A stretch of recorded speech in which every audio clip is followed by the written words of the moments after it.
السلام علیکم. در نوار با خبرهای آخرین روز بخش اخبار و از این قسمت برنامه بینندگان عزیز ما شما را با ناگهانی های آخرین روز شناس میکنیم. مرحمت توجه کنید.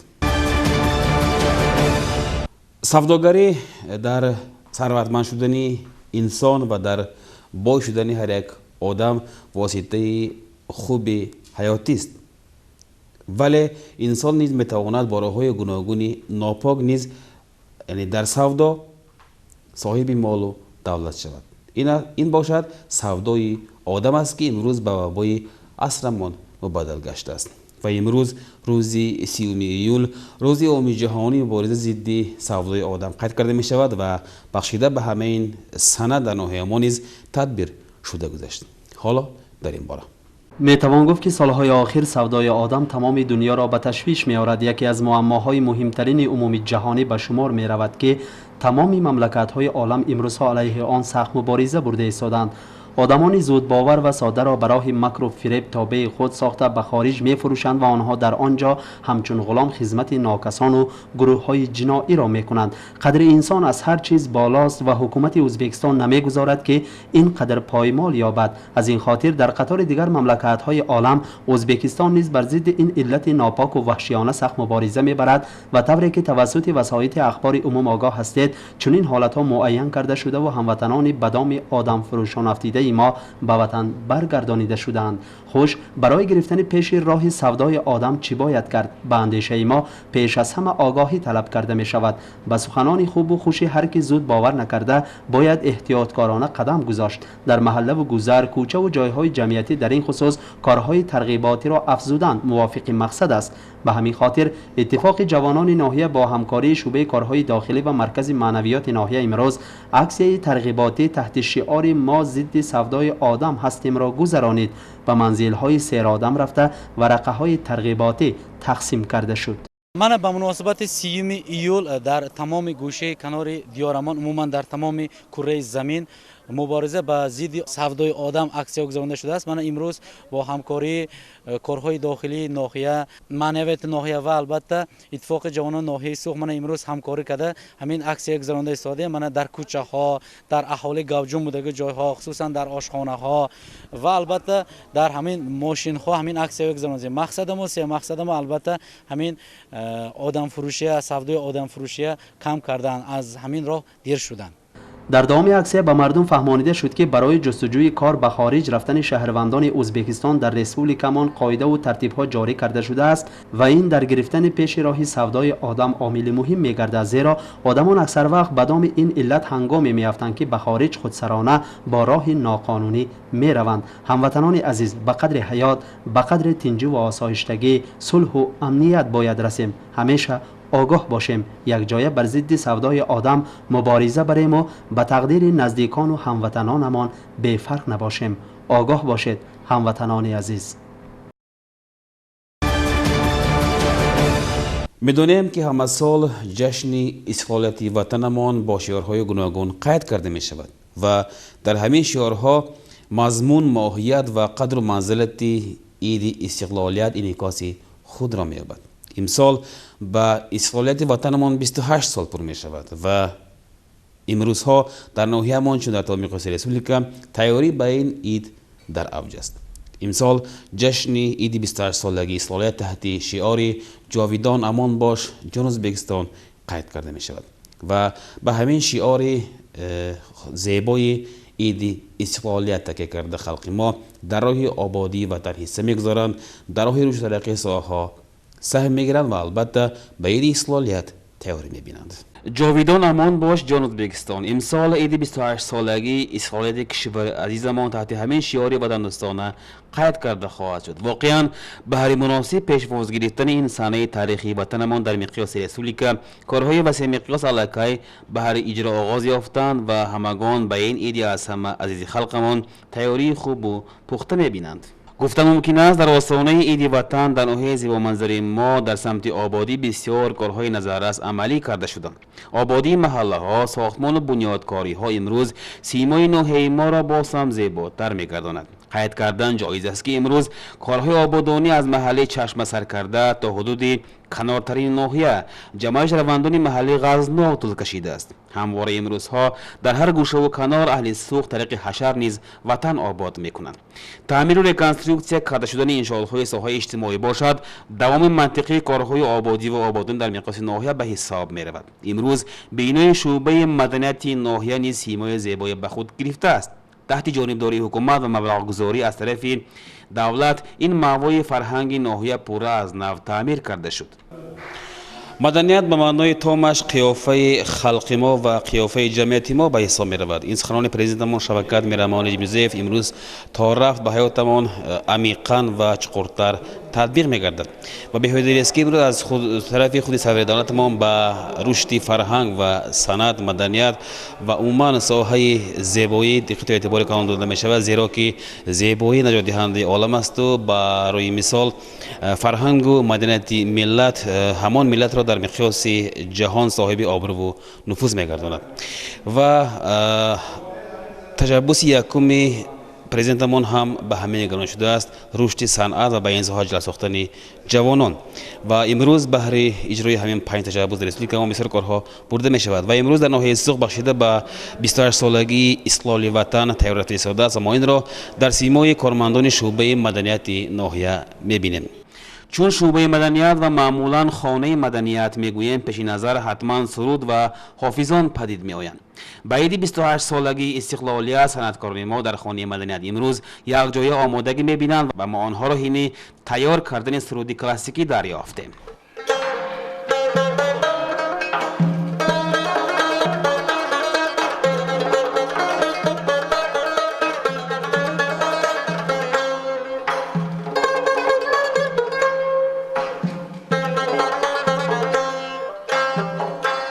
دوستlarıma bir nazlıyım, eşki bu havada etmiş beni.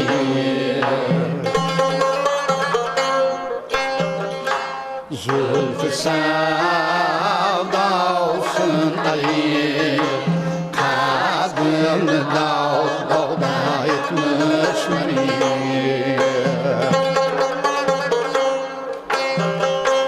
Lale gül rühsavraz, aşkım dağda etmiş beni. Bir garip elker gamin, aşık dağda etmiş beni. Yelge ağlarım deme, gül al dağda etmiş beni. Nigarım gül zavrum ve rahmeyle nigarım, gül zavrum ve bilgil muradıma koymaz mali zar yığlatıp nigarım.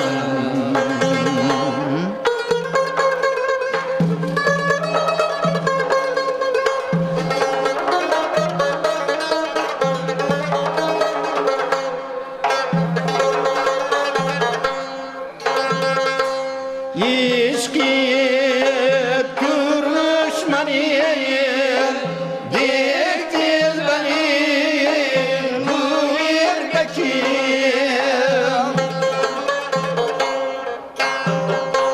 Tişlör görsün malav maduk din her erkekim.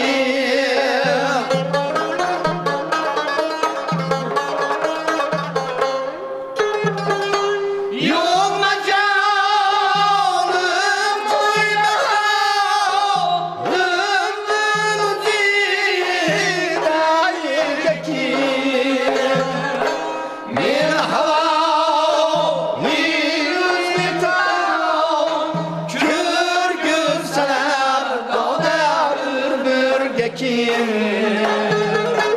Yegle karşı fikre, dağ hilal dağda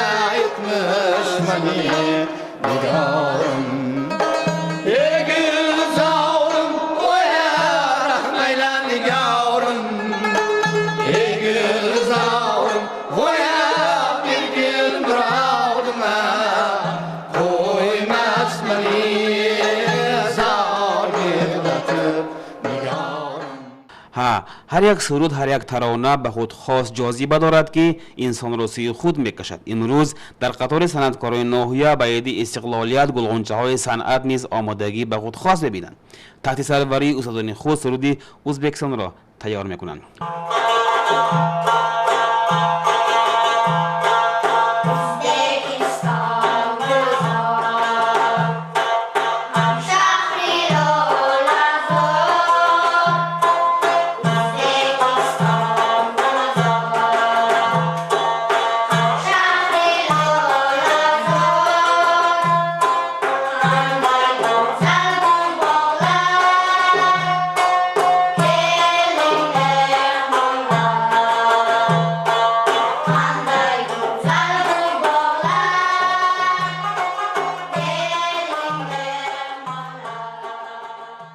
چون گفتیم امسال عید 28 سالگی استقلالیت را خادمان شعبه مدنیت ناحیه در بینای نو زمانوی و پوره از نو تعمیر شده استقبال میگیرند. چون ببینید حال رو راهروهای بینا به طور زمانوی تعمیر کرده شده، کسی بیننده این زیبایی ها را دیده هوس نکرده نمیماند.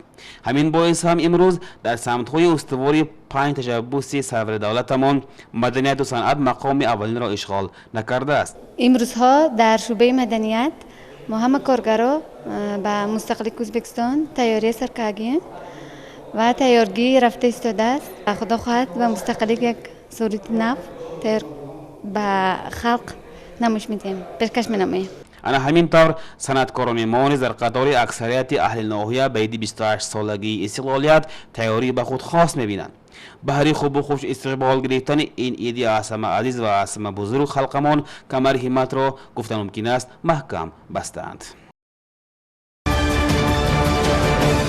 زیارت خانه کعبه کردن یکی از 5 فرض‌های مسلمانی به حساب می‌رود و در قطار هزارها نفر این انسان‌های خوشبخت یک چند نفر ساکنان ناحیه ما نیز دیروز به این بخت بزرگ میسر گشتند و در مرکز ناحیه مراسم گسیل آنهایی که به این بخت میسر گشتند برگزار گردید. ما نیز از رفت همین تدبیر نوار برداری کردیم. هر فردی که توانایی داشته باشد پس زیارت کعبه او را رواست و موسم حج ماه‌های معینند، اما با برابر فضیلت حج کارهایی هستند که از ثواب حج تکراری و عمره نافله به مراتب افضلند. میگویند اهل ذکر این مضمون در بیت شاعر نیز افاده خود را یافته: دل به دست آور که حج اکبر است، از هزاران کعبه یک دل بهتر است. دیروز از ناحیه ما 20 نفر به زیارت خانه خدا رفتند که از آنان 6 نفرشان را زنان تشکیل میدهند. پیش از رخت سفر بستن برای زیارتچیان در مسجد جامع مرکز ناحیه ضیافت آراسته شد و در آن مراسم رهبر ناحیه فرخ اوصرف نیز اشتراک نموده عاید امکانیت‌های فراهم آورده نسبت آنهایی که به زیارت کعبه الله می‌روند علاهده ایستاده گذشت. در بین زیارتچیان آنهایی بودند که عملهای ثواب را انجام داده و برای خلق و دیار خدمت‌های برجسته کردند. یکی از آنها ملا ذکریا جمالاوی غزنابی می باشد که 50 میلیون سوم مصرف کرده به دهه‌اش آب نوشاکی برآورده است، البته برای مردم دهه‌اش. ما چند سال باز نیت داشتیم، 20 سال 15 سال باز نیت داشتیم که به همون خانه خدا مناسب بدیم. پرزیدنت ما رحمت، راهبری حاکم ما رحمت، همه شما رحمت که مناسب دیده است. ما سفر حج کرده ایستادیم. خداوند همون مسلمانای وطن ما همونجا مناسب بینه. روز به سفر حج روانه شدیم. این روزای خرسندی ما با پرزیدنت ما منتداری اظهار میکنیم، به حاکم ولایت، به حاکم تومن ما، دولت ما تین شود، آسمان ما مصفا شود، همه ما تن جان ما ساخت شود، زیارت ما یا اولا به درگاهش قبول کند و روحای گرم به نیتای نیک بازم به سفر خوب برسد. من امروز میسر شد حج اکبر با رفتم با من خلق با همراهی راهبری دولت ما ما سفر کردیم حج کلام با موندگی هم همه امیدواره خداوند الله میسر کنه رفته اومده نشه. برای به مرکز ولایت رفتن زیارتچیان از جانب حاکمیت ناحیه اتوبوس مخصوص تشکیل کرده شد و پیش از بوسیل همه پیر و جوان دست دعا به عالمی بالا بگشاده فراوانی دیار برقراری صلح و امنیت را طلب نمودند و قید کردند که ازبکستان در شهر مکه و مدینه نیز برای زیارتچیان ازبکستانی قلعه‌های زیادی را فراهم آورده است. در انتها گفتنیم که خالق یکتا زیارت هموطنانمان را قبول کند و دیگران را نیز به زیارت خانه خدا نصیب گرداند. راهی سفید زیارتچیان عزیز.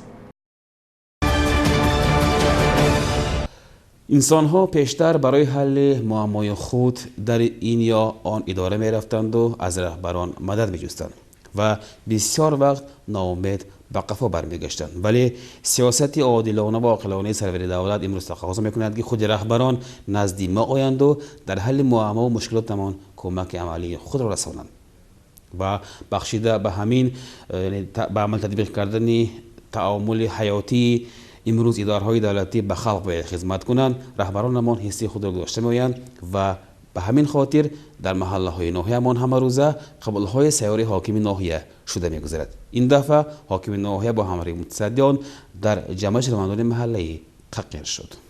سیاست خلق پرورانه سرور دولت و آن اصلاحات‌هایی که امروز در میقات ازبکستان عملی می‌گردند تقاضا می‌کند که ما پیش از همه رهبران در راه حفظ منفعت‌های مردم کشور کمر بسته باشیم و تمایل حیاتی خلق به اداره‌های دولتی نه بلکه اداره‌های دولتی برای خلق خدمت کنند را به حیات چقورتر و عمیق‌تر تطبیق سازیم.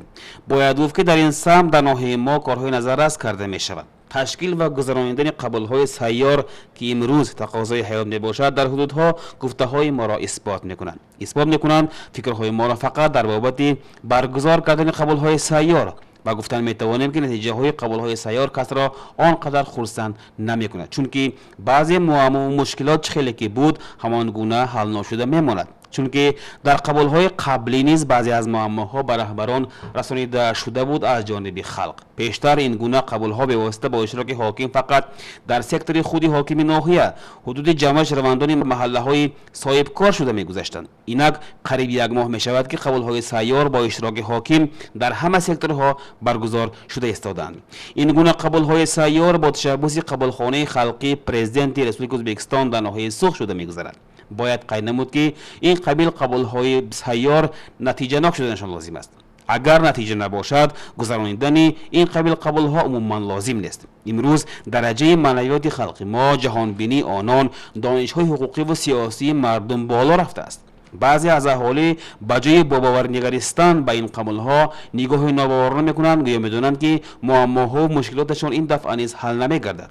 معماهای ما به خودمان معلوم: آب نوشاکی و آبیاری، گاز، الکتر، حالت راه‌ها و کوچه‌ها، حمایه و حفظ اجتماعی اهالی، شرایط‌های مساعد فراهم آوردن به خلق در هر جبهه، شرایط‌های قلع فراهم آوردن به تحصیل بچگان و امثال اینها دائم و پیوسته در این گونه قبول‌ها به زبان آورده می‌شود.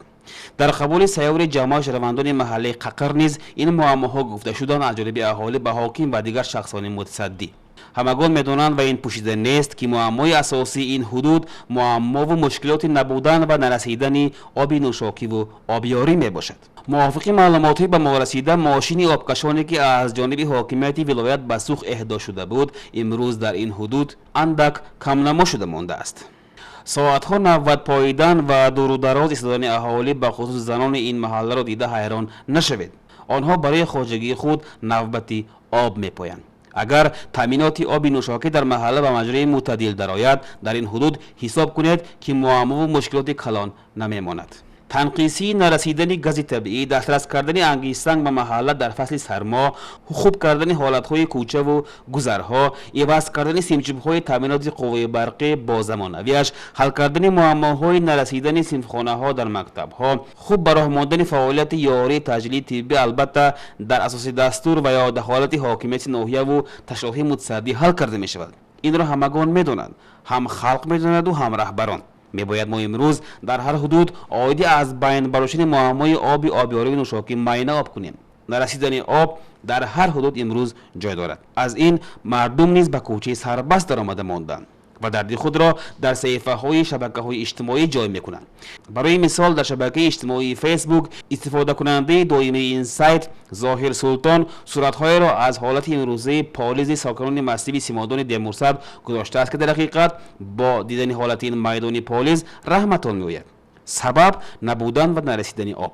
موافق معلومات های این معما بر رهبران در قبول سیار دایرگردان نیز بیان کرده شده است، ولی به نتیجه. خوب میشود ما در راه حل معماها خودمان راه میجستیم و راهش را یافته بر رهبران میرسانیدیم، چون که رهبر هم خدا نیست. در معمای ما را که سالها هماغوشیم حل کرده دادن نمیتواند. برای این یعنی همه ما از یک گریبان سر برآورده هم رهبر و هم خلق عادی کار کنیم، نوران الله نور می شود. میگویند که جامعه با مصلحت کوتاه نمی آید.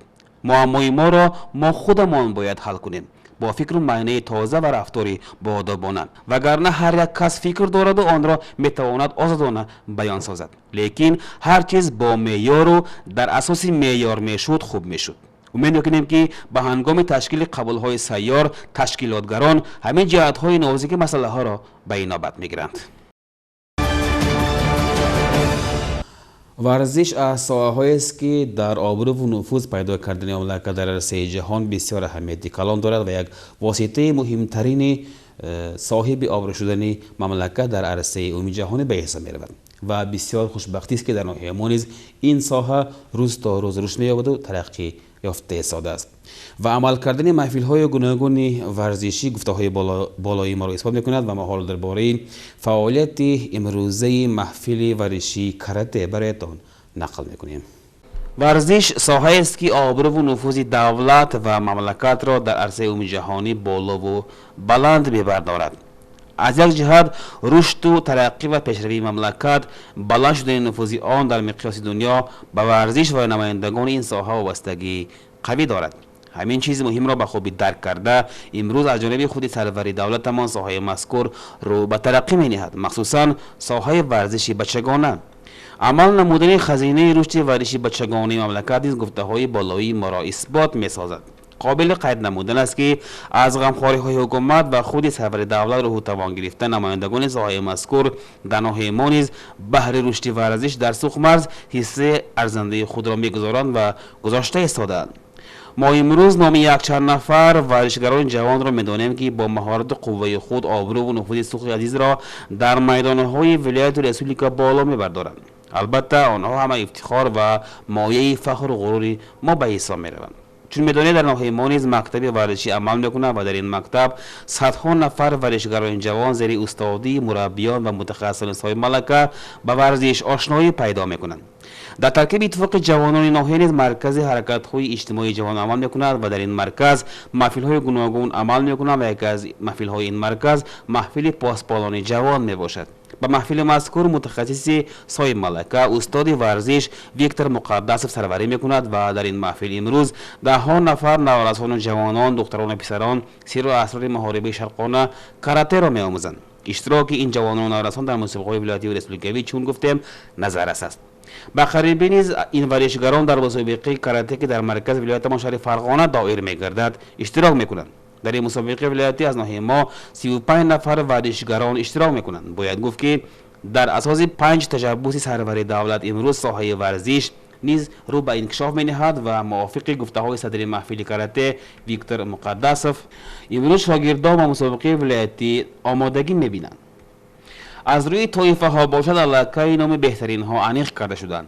از روی طایفه یکم یعنی وزن 20 کیلوگرم شیرزاد عبداللهیف و از دختران مرجانه اسلانبای و از روی طایفه دوم یعنی وزن 25 کیلوگرم اسدالله ترسونعلی و فرزانه عبدالواحد و از روی طایفه سوم یعنی وزن 30 کیلوگرم حاجی اکبر حیاجان و قزلرخان نور محمد و ها نمونه عبرتی دیگران می باشند. به قریبی انیقترش سنه 6 و 7 ایول سال جاری در تورنیر کشاد شهر فرغانه از روی کاراته ورزشگران ما نیز شرکت ورزیده صاحب جایزه های گوناگون گردیدند. به غالیبان و جایزه‌داران این مسابقات مرجان عبدالفتاح و ماهیگل ویکتور و حاجی اکبر حیاتجانov، اسدالله ترسنالیف ها تحفه و مکافات ها و افتخارنامه ها تقدیم کرده شدند. چون به ما از روی نقل مربی محفل مذکور ویکتور مقدسوف باز معلوم می‌گردد، الحال در این محفل و محفل کورش ملی زیاده از 45 نفر ورزشگران جوان ناحیه مشغولات می‌گذارند و مربیان به آنها سر و اسرار این محاربه‌های شرقانه را می‌آموزانند. ورزشگران جوان نیت دارند تحت شعار در تن سالم عقل سالم باز هم حرکت‌های خود را وسعت داده در مسابقه‌های ریسپوبلیکوی بسیار در اشتراک کنند. اعضایان محفل مذکور به دیرکتور مکتب ورزشی و حامیان خود برای دستگیری حکومت منتداری خویش را ابراز می‌کنند. در برابر تیاری به مسابقه ولایتی نیز این ورزشگران به مسابقه‌ای که ماه سپتامبر در پایتخت وطنمان شهر تاشکند شده می‌گذرد آمادگی می‌بینند. این بود مجموع خبرهای آخر از طریق بخش اخبار. خیر سلامت باشد و برنامه‌های ما را صحیفه‌های دیگر تلویزیون سوخ دوام ببخشند.